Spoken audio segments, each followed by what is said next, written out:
Itu sangat bermanfaat sekali dan saya tidak sangka ya, Allah giring saya untuk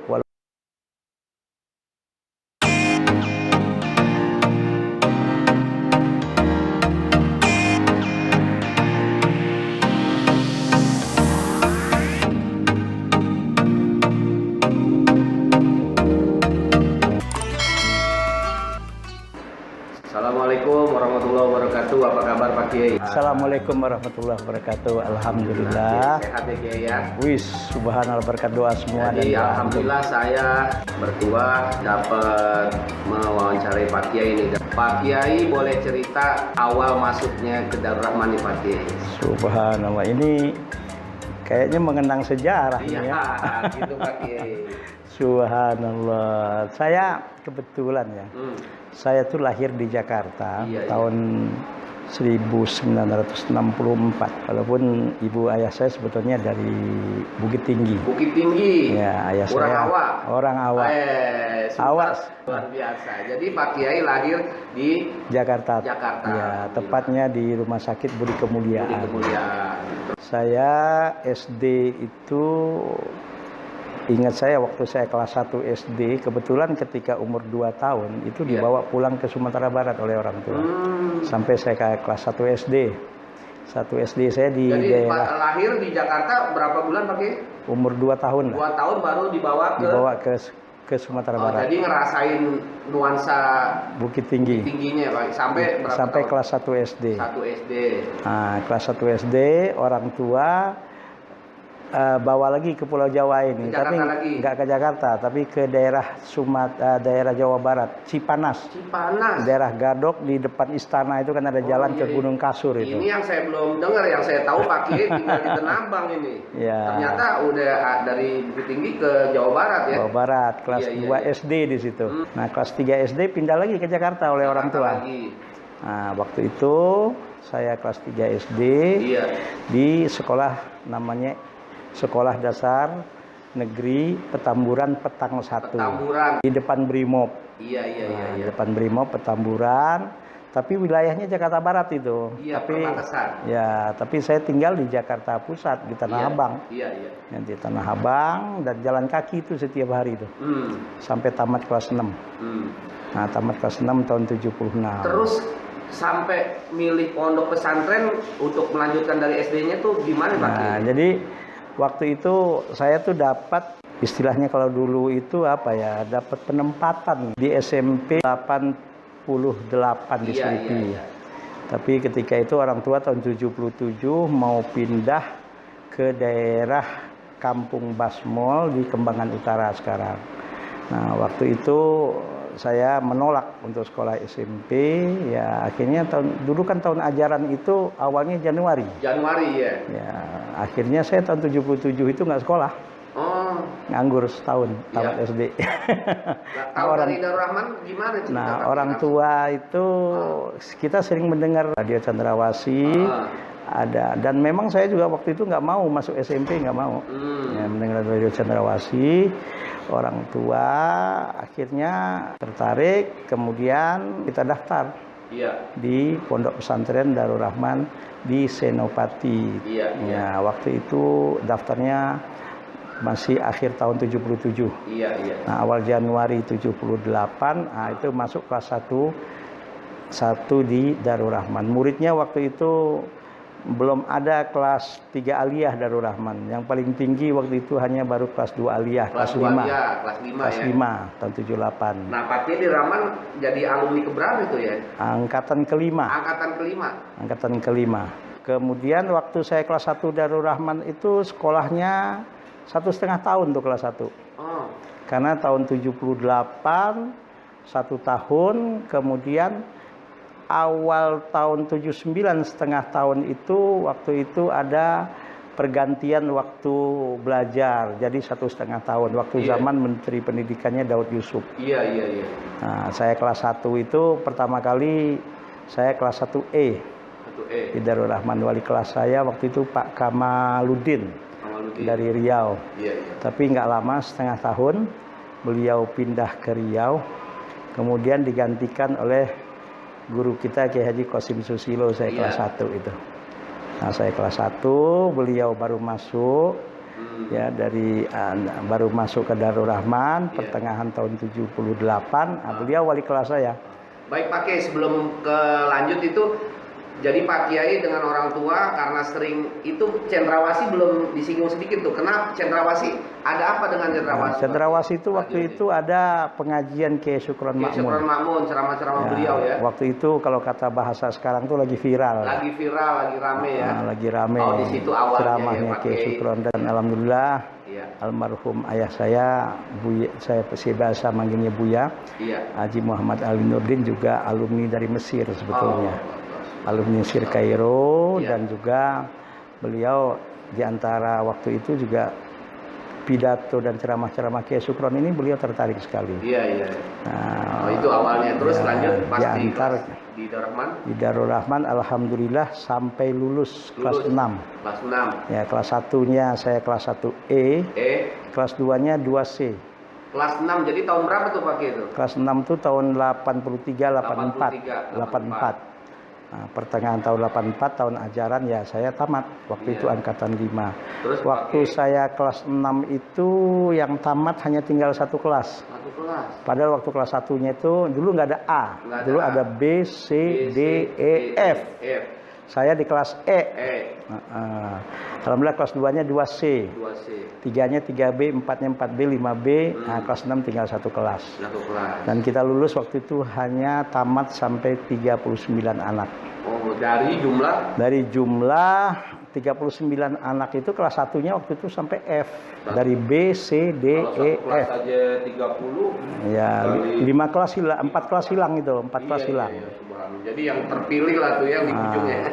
Yang di ujungnya jadi satu kelas. Nah, terus Pak Kiai mengabdi apa langsung kuliah ke luar negeri Pak Kiai? Kebetulan setelah saya tamat itu orang tua ayah mulai sakit.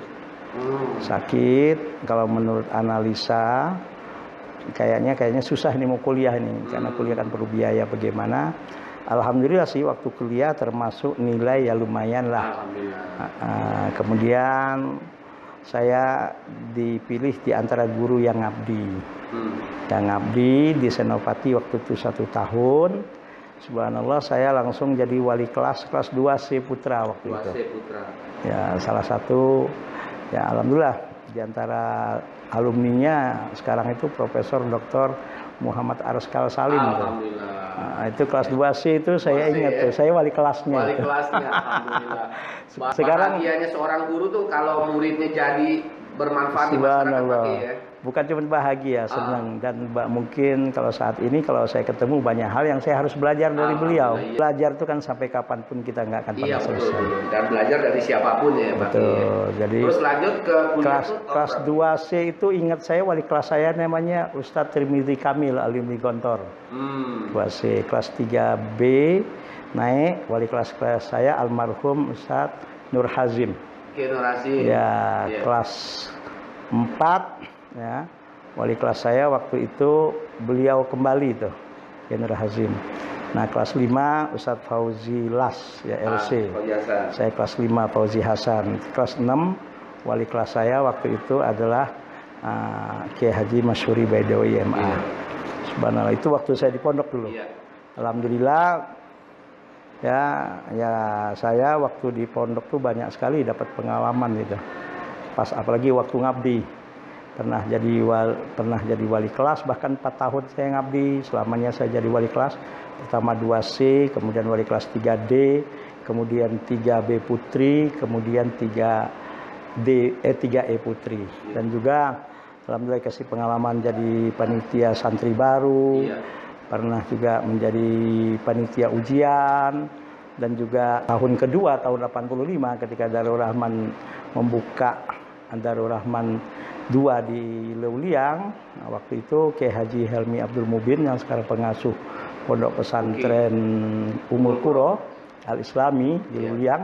Nah, itu beliau koordinator di Leuliang. Saya ketika itu diamanahkan selain jadi wali kelas, selain ngajar juga saya waktu itu memegang dapur dan uang sekolah.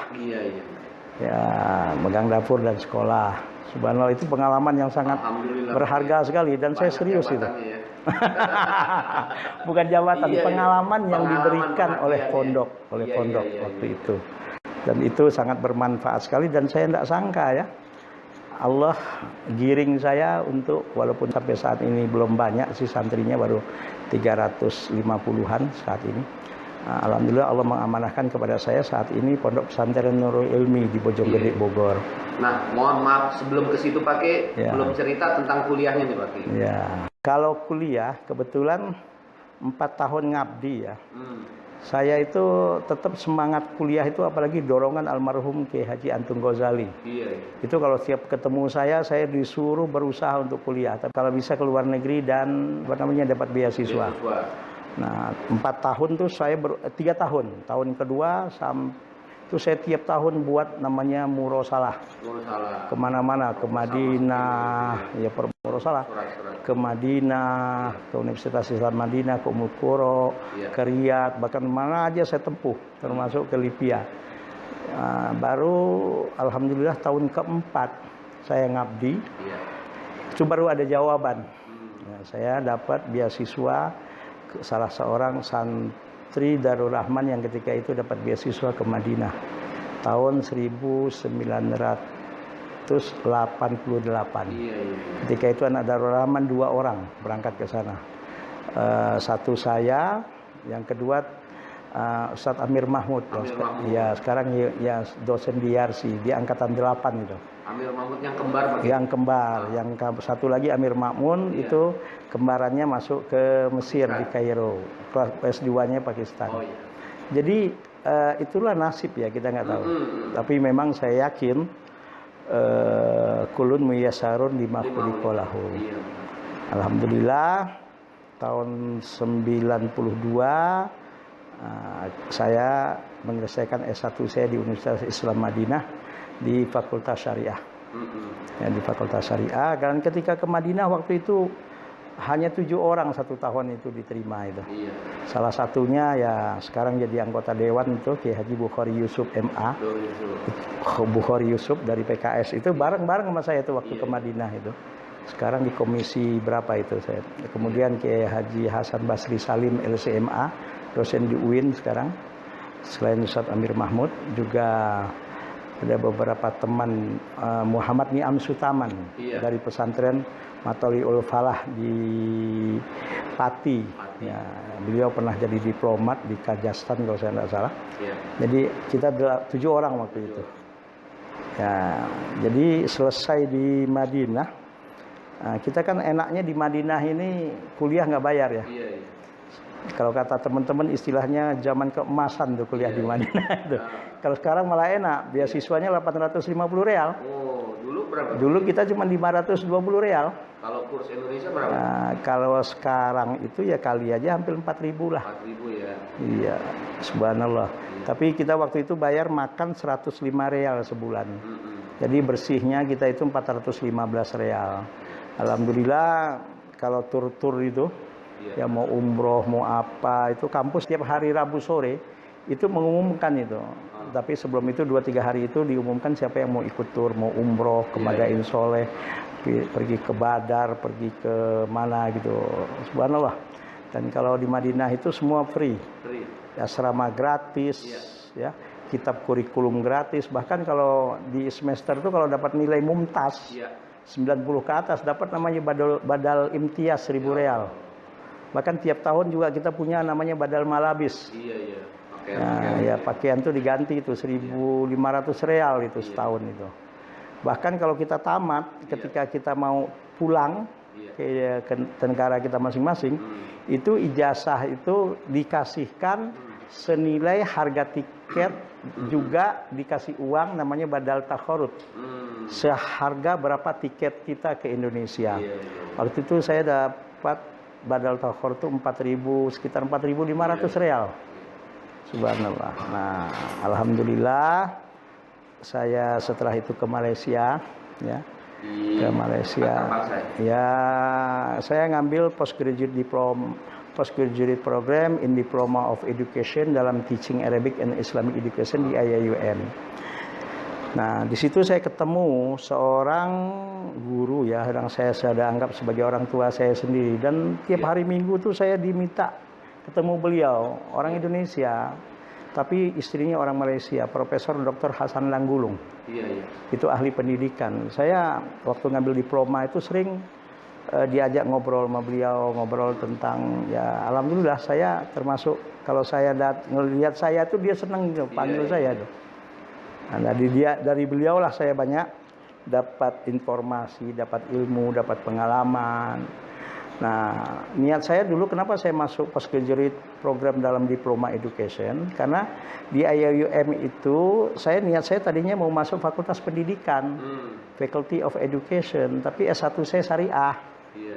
Nah, saya ambil itu, tapi Profesor Hasan Langgulung bilang sama saya, ngapain kamu ngambil S2 Education, lebih baik ngambil ke syariah lagi. Tapi kan nggak ada di IAUM nih. Sudahlah, pergi ke UM, katanya, University Malaya. Direkomendasikan oleh beliau, akhirnya saya mendaftar di IAUM. Alhamdulillah selesai di namanya Akademi Pengajian Islam, di Fakulti Akademi Pengajian Islam University Malaya. Di jurusan syariah, konsentrasi saya usul fikih. Iya. Nah, kebetulan saya ngambil tesis S2 saya adalah tentang usul fikih Saddu Zariah, pemakaiannya dalam fatwa Majelis Ulama Indonesia. Waktu itu saya kaji fatwa MUI dari awal MUI sampai tahun 1994. Waktu itu seingat saya. Nah, udah selesai itu Pak Ya. Kiai udah punya pondok atau belum. lagi di Darul Rahman? Belum. Saya tamat di Malaysia. Sebelum tamat masih ngambil S2 tuh saya nikah. Ya, kebetulan alhamdulillah Allah kasih jodoh juga dengan alumni Darul Rahman. Ya, angkatan 11. Iya. Ustazah Hajah Tuti Dahlia namanya orang. Iya. Ya, alhamdulillah ya. Kayaknya sama Bang Jeki satu angkatan ya. Iya. Alhamdulillah. Iya. Nah, terus ke pondok untuk pengabdian mulai tahun berapa lagi tuh Pak? Iya, saya nggak langsung ke pondok habis itu ngajar. Terus kalau nggak salah juga saya untuk ini mutawif haji umrah. Oh ya. Jadi setelah saya tamat Malaysia, itu saya ngajar. Pertama kali mengajar saya diterima namanya di Institut Agama Islam Al-Ghuraba di Rawamangun. Al-Ghuraba ya. Ya, waktu itu ya Pak Bukhari Tamam di bawah Dewan Dakwah ya. Saya cukup ngajar, bahkan saya sempat terakhir diberikan amanah saya jadi dekan Fakultas Syariah di situ waktu itu. Kemudian saya juga ngajar di Universitas Ibnu Khaldun Bogor. Waktu itu dekannya Pak Didin Hafiduddin. Didin Hafiduddin sekarang Profesor Dr. Didin Hafiduddin. Ya sudah nggak di Basnas lagi. Nah, yang di Tazkiyah? Di Tazkiyah tahun 2004 saya masuk ke Tazkiyah. 2004 betul, masuk ke Tazkiyah. Ya, karena waktu itu di Koran Republika ada pengumuman Tazkiyah memerlukan dosen 14 tahun. Yang Dr. Antonio Safi lagi? Ya, Dr. Safi Antonio. Saya mengampu mata kuliah di Tazkiyah itu, mata kuliah usul fikih dan juga mata kuliah Qawaid Fiqhiyah itu dari tahun 2004. Cukup lama juga, 16 tahun. Dan saya pernah juga dapat pengalaman ya, diajak sama teman waktu itu untuk mengelola sekolah Islam terpadu Alia yang ada di Bubulak gitu. Saya kebetulan waktu itu diminta untuk konsep sekolah itu. Alhamdulillah. Nah, sekarang tuh terkenal ya kalau orang pergi ke Bubulak itu ada sekolah Islam terpadu Alia. Saya waktu itu dengan yayasan dijadikan salah seorang pimpinan dan juga kita dengan yayasan mengonsep pendidikan. Waktu pertama buka aja waktu itu langsung 7 kelas itu. Padahal kita buka hanya playgroup, TK dan SD. SD-nya 3 kelas, playgroupnya waktu itu 2 kelas kalau tidak salah, TK-nya sekitar playgroupnya 1 kelas, TK-nya 3 kelas. Subhanallah, tapi saya tidak lama di situ dan pindah ke Bojonggede tempat tinggal sekarang. Ingat saya bulan Desember, tanggal 6 Desember tahun 2003 saya pindah ke Bojonggede. Ini rumah sebetulnya sudah saya beli ya, tapi saya belum tempatin dulu. Baru setelah saya tidak di Alia lagi, saya pindah ke Bojonggede. Ya kecilan lah, kita kan namanya anak santri. Tetap yang penting kalau saya tinggal ke tempat itu, walaupun Bojonggede waktu itu masih tanah. Kalau hujan tuh beceknya setengah mati. Tapi saya lihat ini kawasan, telepon ada, dan akses ke stasiun nggak jauh gitu loh. Jauh, ya. Yang penting ada telepon rumah. Nah, ketika itulah subhanallah kita buka pengajian lekar. Pengajian lekar anak-anak kecil.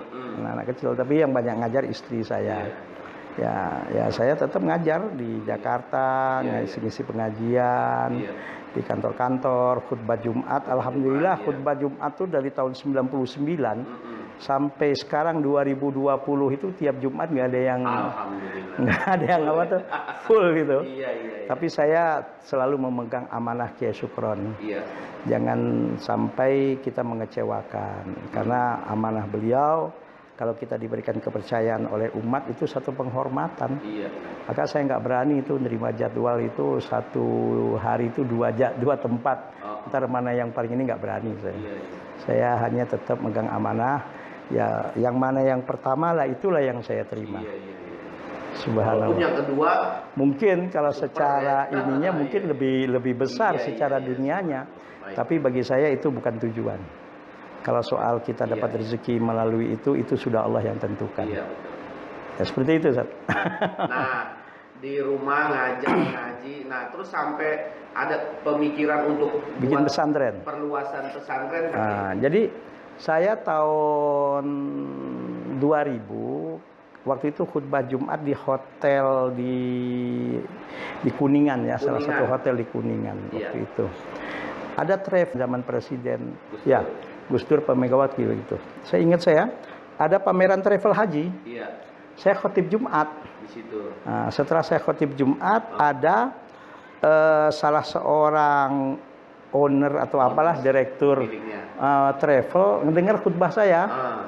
Nah, saya diajak bicara, dia nawarin, Ustaz, bantu kami untuk jadi pembimbing di travel. Namanya Ustaz Haji Raden Aminuddin Nasir Aminuddin. Nasir Aminuddin sekarang di Palembang, dia orang Palembang dan pernah tahu-taunya cerita-cerita pernah jadi santri Darul Rahman. Angkatan 7 walaupun gak lama. Bawa pakai. Tahunya saya setelah ini. Diajak saya jadi pembimbing di travel namanya Syuhada Arafah Wisata tahun 2001. Nah, tiap tahun saya itu alhamdulillah Allah perkenankan bisa bawa rombongan haji. ONH plus dan alhamdulillah ya tahadus bin nikmah. Kalau Allah berikan subhanallah ya baru sudah berangkat haji alhamdulillah sudah 13 kali. Ya 9 kali melalui travel, 4 kali waktu di Madinah dulu. Alhamdulillah juga tasbih nikmah Allah memberikan rezeki kepada istri saya dengan travel itu juga kita bisa alhamdulillah sudah haji tahun 2010 dan 2011. Alhamdulillah saya bisa bawa ibu saya untuk bisa menunaikan ibadah haji ke tanah suci melalui ONH plus itu juga.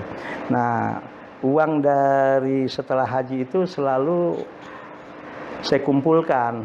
Nah, ada orang nawarin tanah 100 meter, 200 meter, ya langsung saya belikan tanah. Terpikir bagi saya suatu saat ini pasti bermanfaat. Nah, ketika tahun 2013, awal Januari 2013, alhamdulillah kita sudah ada majelis taklim. Namanya majelis taklim Nurul Ilmi. Dan ada PAUD Nurul Ilmi, ada TPA Nurul Ilmi. Dan PAUDnya udah dapat izin bahkan. Tapi belum ada pesantren. Saya undang Kiai Sukron, Syekhuna guru kami. Untuk maulid. Untuk maulid, ceramah maulid tahun 2013 awal Januari. Itu setelah ceramah ngobrol-ngobrol biasalah dengan teman-teman, saya ditegur sama Kiai Sukron.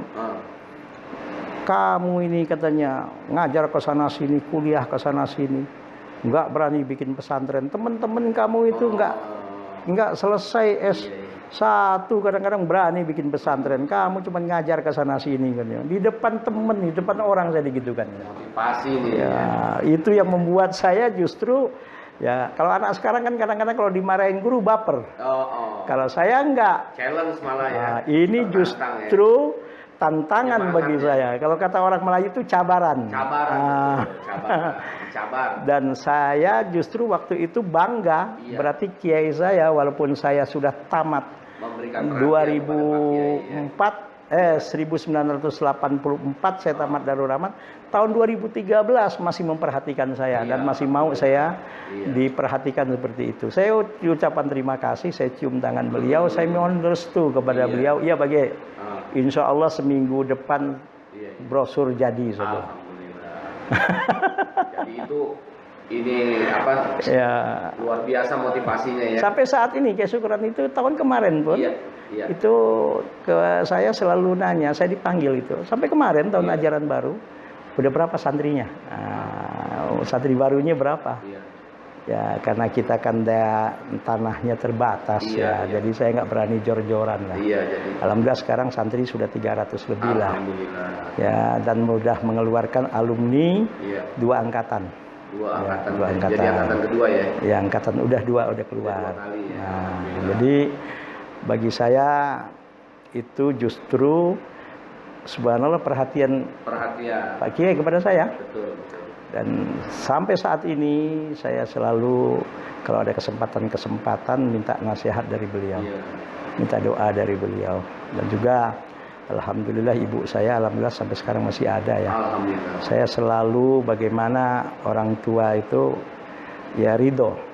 Dan saya selalu minta doa supaya ini karena saya bagaimanapun Nurul Ilmi itu dari nol betul. Dari nol betul, dari rumah yang sampai saat ini rumahnya masih seperti itu, dari beli tanah sedikit-sedikit, pembangunan juga alhamdulillah.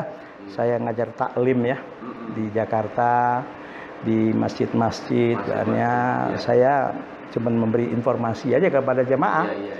Ya, saya sekarang sedang membangun masjid, sedang membangun asrama, membangun kelas. Hanya informasi aja. Kalau ada orang bapak ibu yang ingin menginfakkan sedekahnya silahkan. Kalau berupa misalnya mau beli semen ya bawa aja ke sana langsung biar langsung gitu. Alhamdulillah sih sekarang alhamdulillah asrama putra asrama putri sudah ada. Dan santrinya pun alhamdulillah bukan hanya sekitar Bogor, dari Ternate ada, dari NTB ada, bahkan dari Papua juga sudah ada.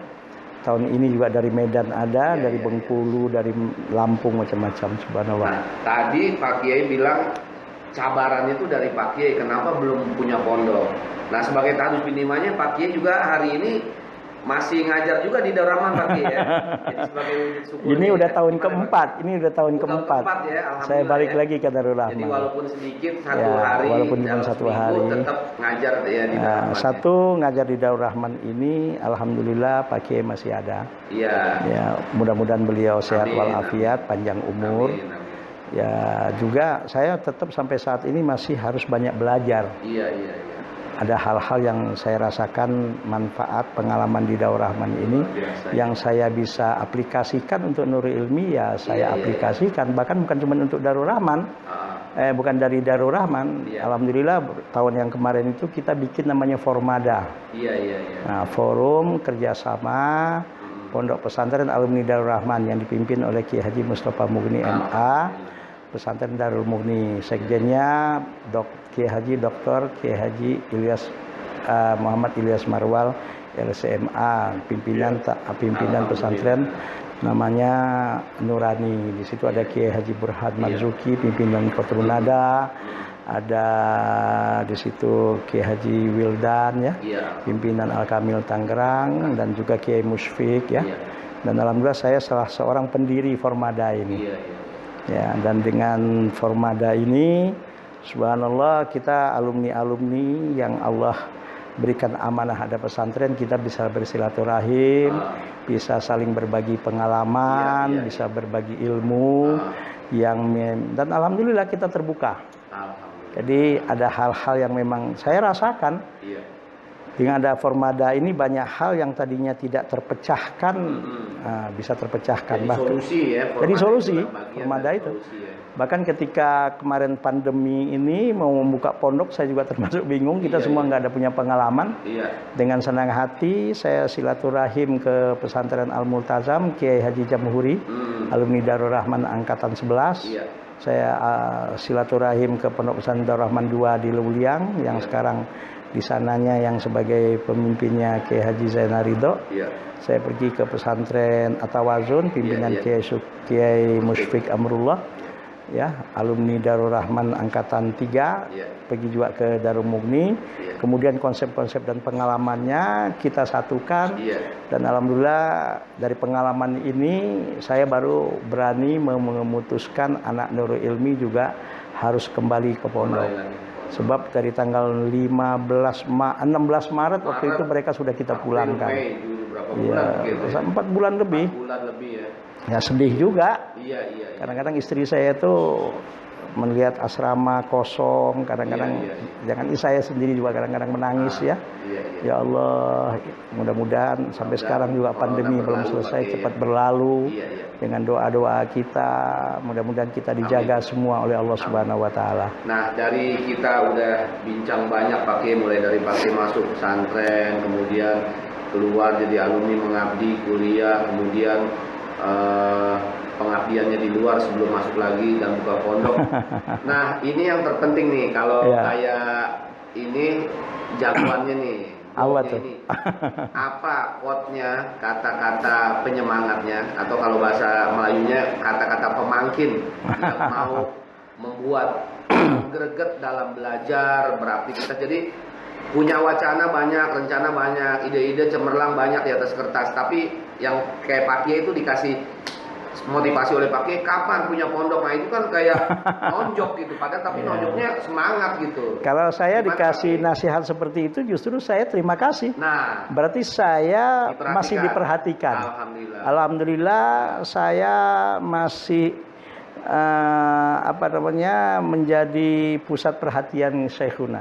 Dan ini bagi saya satu penghormatan dan ini motivasi bagi saya. Terus selain itu apa Pak Kiai semangat hidupnya yang Pak Kiai pegang itu? Kan begini ya, khairun nas anfa'uhum linnas. Sebaik-baik manusia itu adalah yang memberikan manfaat kepada umat orang banyak. Saya juga sebetulnya waktu menjelang sebelum ada pesantren itu saya pernah aktif di Yayasan Pelita Ilmu namanya. Pelita Ilmu, di situ ada Profesor Dr. Samsuri Jaljauzi. Sampai sekarang beliau masih ada ya. Beliau di LSM, bahaya narkoba HIV. Itu saya dulu sering diajak-ajak oleh beliau untuk ikut seminar-seminar, workshop, training. Bahkan saya oleh beliau itu pernah disuruh ceramah di depan menteri waktu itu. Sebagai narasumber tentang bahaya narkoba. Waktu itu Menteri Pemberdayaan Perempuan Ibu Khofifah. Bahkan pernah saya diajak langsung pergi ke Pontianak karena Badan Kontak Majelis Taklim Kalimantan Barat waktu mengadakan workshop ya, mengadakan ini seminar tentang bahaya narkoba. Saya langsung diminta jadi narasumber oleh beliau. Ya, saya masih ingat waktu itu nginep juga di Hotel Mutara, di hotel namanya Mutiara. Ada Pak Erdin Odang waktu itu. Itu abangnya Pak Sabta Odang sekarang gitu. Itu oleh Pak Dr. Samsuri Jal. Bahkan saya pernah disuruh ceramah tentang narkoba di depan para dokter dan tenaga kesehatan di Rumah Sakit Darmais. Saya bingung. Lah, di depan para dokter dan tenaga kesehatan Darmais saya suruh bicara tentang narkoba. Saya bilang, apa yang saya bicarakan Pak Prof? Saya bilang, lah dalam bidang kamu lah, jangan bicara dalam bidang medis katanya. Bidang pendekatan agama, pendekatan sosial, subhanallah. Saya banyak juga di Malaysia saya ketemu Profesor Dr. Hasan Langgulu yang selalu memotivasi saya. Di masyarakat waktu itu saya ketemu Profesor Dr. Samsuri Jaljauzi dan juga banyak. Jadi saya jadikan orang-orang seperti ini motivasi sebagai motivator saya. Jadi menginspirasi kita. Iya, Pak Kiai, menginspirasi saya. Orang hebat di sekeliling kita Ya, dan banyak lagi lah. Mereka selalu berkata, kamu bisa, dia bilang. Pak Profesor Samsul Rijal tuh pernah bilang sama saya, kamu tuh bisa, katanya. Bisa, ya. Sampai saya waktu itu dengan beliau bikin namanya LDMM, Iya. Lembaga Dakwah Masyarakat Marginal. Iya, alhamdulillah. Bikin pengajian-pengajian. Jadi banyak belajar dari sekitar, jadi kita Ya. jadi semangat. Pokoknya bagaimana kita bisa menjadi orang yang memberikan manfaat. Manfaat. Ya. Baik ilmu kita, baik pengalaman kita, tenaga kita selama hayat di kandung badan. Siap, siap. Karena bagaimanapun yang akan kita bawa nanti di akhir untuk menghadap kepada Allah itu ya amal ibadah Amal kita ibadah kita ya. dan kebaikan kita. Mudah-mudahan amal jariah. Amin, amin, amin. Sedekah kita Iya. bukan hanya sedekah uang. Kalau sedekah uang ya saya punya berapa ya? Iya. Ya mungkin sedekah ilmu, setengah tenaga, sedekah pemikiran Iya. dan sebagainya. Nah, ini yang membuat saya semangat. Itu jadi semangat. Jadi pakai semangat Ya. karena di sekeliling Pak Kiai yang menginspirasi itu orang-orang hebat semua. Ya. Jadi ikut hebat Pak Kiai. Jadi Ki Daur Rahman ini kenapa saya mau balik lagi? Ya salah satunya silaturahim. Nah, Karena ada satu konsep ya. Jangankan dengan orang yang pernah ada hubungan silaturahim dengan kita. Dengan orang yang belum pernah ada silaturahim dengan kita pun kita berusaha bagaimana untuk menjalin silaturahim. silaturahim. Sekarang juga alhamdulillah ya saya juga mudah-mudahan doakan itu Masjid Harakatul Jannah Iya. yang di situ pendirinya mantan wali kota Jakarta Selatan Iya. ya Dr. Datuk Rajonan Sati namanya, Haji Sahrul Effendi. Iya, iya. Ya, itu juga sekarang yang di puncak Gadok itu. Iya. Nah, insya Allah 2021-2022 kita akan membuka International Islamic Boarding School. Amin. Iya, Pak. Algebra namanya. Iya, iya. Nah, saya termasuk alhamdulillah yang bergabung di situ. Alhamdulillah. Ya, dengan pengalaman yang ada di Daur Rahman, di Nurul Ilmi, di masyarakat, mudah-mudahan di situ kita akan bikin pesantren tingkat internasional. Kurikulumnya kita pelajari kurikulum Al-Azhar dan kurikulum namanya Cambridge ya.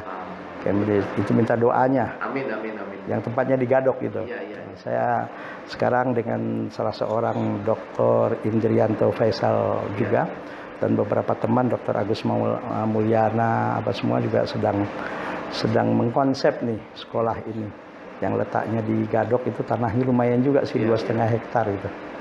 Ya. Baik Pak Kiai, jadi sebagai penutup nih dari pembicaraan kita untuk memberi semangat kepada para pelajar, santri dan orang-orang yang ingin membuat masjid, pesantren atau alumni-alumni ini yang sedang membincangkan tentang bagaimana itu hal-hal yang terkait dengan dakwah itu apa nasihatnya Pak Kiai?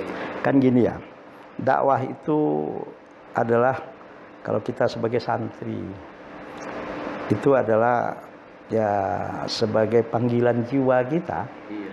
Mengajar itu saya termasuk orang kalau nggak mengajar malah pusing. Iya, iya, iya. Mungkin sudah ini kali ya, udah jadi jadi kebiasaan gitu. Jadi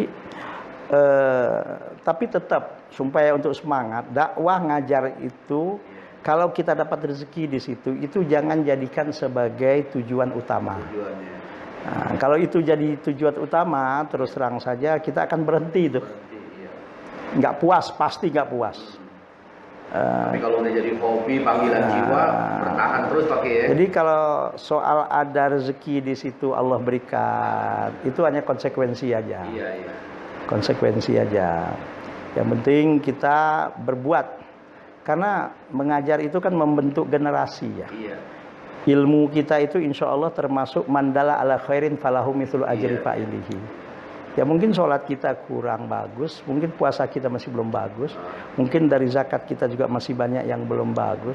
Ya mudah-mudahan dengan kita mengajar, memberikan ilmu dengan masyarakat, berbagi pengalaman, ini jadi sedekah jariah. Iya, iya, iya. Kalau sedekah harta mungkin ya agak seberapa, tapi sedekah ilmu, sedekah tenaga, sedekah pemikiran, yang insya Allah multi level. Pahala. Level pahala. Insya Allah. Luar biasa Pak Kiai, itu jadi penutup yang luar biasa. Multi level pahala. Dan itu selalu membuat saya semangat. Iya Pak Kiai. Dan bagi saya ketika ada orang memberikan kesempatan kepada saya untuk mengabdi, mengajar, khutbah Jumat, ceramah, Itu bagi saya satu kehormatan. Iya, iya. Dan subhanallah saya di situ justru saya jadikan momentum untuk saya belajar. Maka kalau saya diundang ceramah maulid misalnya atau apa gitu, ada 2 penceramah.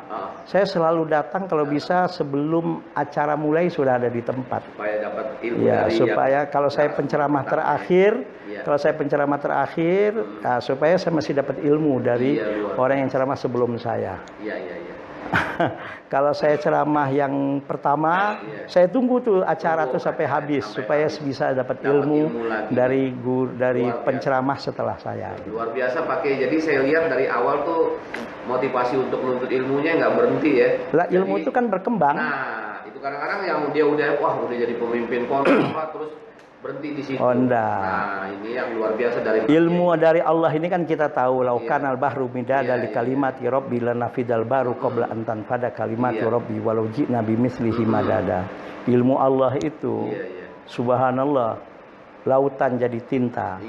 Pohon-pohon di dunia ini jadi pulpennya untuk menulis ilmu Allah ini.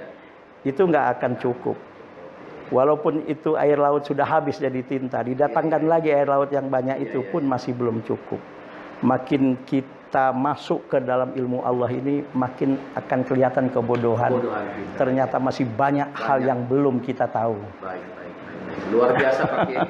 Jadi saya banyak belajar dari wawancara ini. Mudah-mudahan berkembang terus Nurul Ilmi. Amin. Dan tetap semangat di dalam dakwah. Mudah-mudahan istiqomah Pak Kiai. Ya, jadi kalau mau lihat Nurul Ilmi ada di YouTube ya, Nurul Ilmi Channel. Kemudian di mana di FB pun ada. Nah, itu websitenya pun ada. Kalau yang penting di Google buka Pondok Pesantren Nurul Ilmi Bojonggede Bogor. Siap. Nah, mudah-mudahan ini jadi amal soleh. Amin. Ya. Terima kasih Pak Kiai. Sama-sama. Wawancaranya mudah-mudahan bermanfaat untuk kita semua dan jadi amal jariah untuk kita semua. Amin. Terima kasih nih. Saya diberikan kesempatan nih. Ini penghargaan dan penghormatan bagi saya. Sama-sama Pak Kiai. Dan ini nggak saya sangka-sangka ini. Iya. Ya, alhamdulillah hari ini saya Selasa ini saya ngajar di Darul Rahman Jakarta. Dan alhamdulillah Bang Jeki ngajak saya untuk begini. Alhamdulillah. Ini satu penghargaan, penghormatan. Syukran jazilan. Amin. Terima kasih Pak Kiai. Sama-sama. Waalaikumsalam warahmatullahi wabarakatuh.